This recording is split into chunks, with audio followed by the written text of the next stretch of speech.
কয়েকদিন ধরে টানা ব্রত, উপবাস, নিরামিষ আর মিষ্টি খাবার খেতে খেতে মনটা একেবারে ক্লান্ত হয়ে গেছিল। আজ ভাবলাম একটু ঝাল ঝাল কিছু খাওয়া যাক, তাই বানালাম ঝাল করে মশলাদার চনা।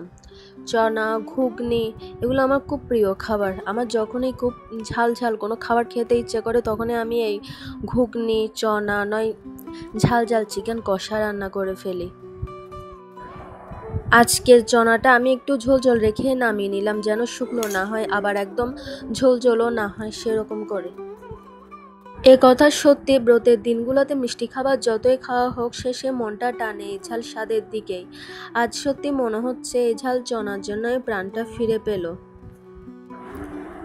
এতদিন ব্রত করে মিষ্টি খাবার খেতে খেতে আমার ঝাল ঝাল কোনো খাবার বানিয়ে খেতে খুব ইচ্ছে করছিল, তাই রাতের বেলায় বানিয়ে ফেললাম আমার প্রিয় মজাদার ঝাল ঝাল চনা।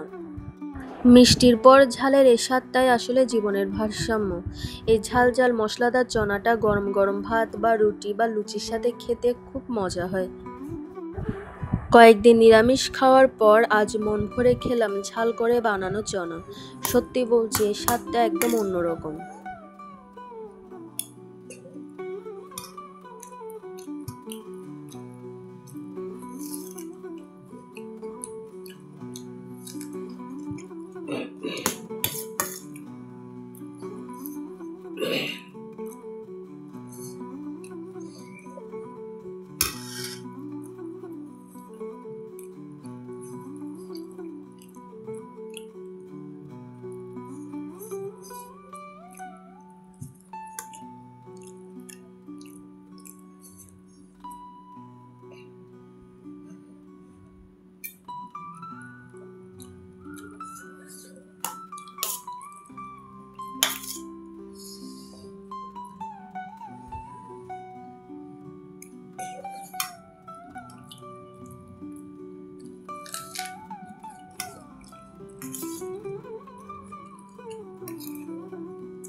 আজ সত্যি মনে হচ্ছে ঝাল ছাড়া জীবন কেমন ফ্যাকাশে।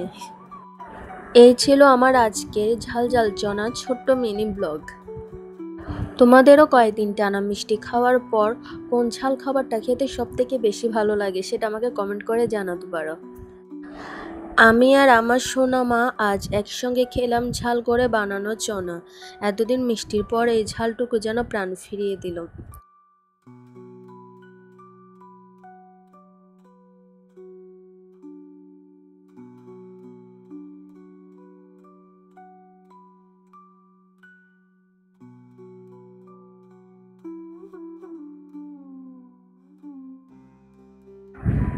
আমার ভিডিওগুলো যদি তোমাদের ভালো লেগে থাকে তাহলে অবশ্যই লাইক, কমেন্ট এবং প্রেমাস রিভিউ চ্যানেলটা সাবস্ক্রাইব করতে ভুলো না। আজকের মতো বিদায় নিচ্ছি, দেখা হবে পরের ব্লগে। সে পর্যন্ত সবাই ভালো থেকো। Thanks for watching.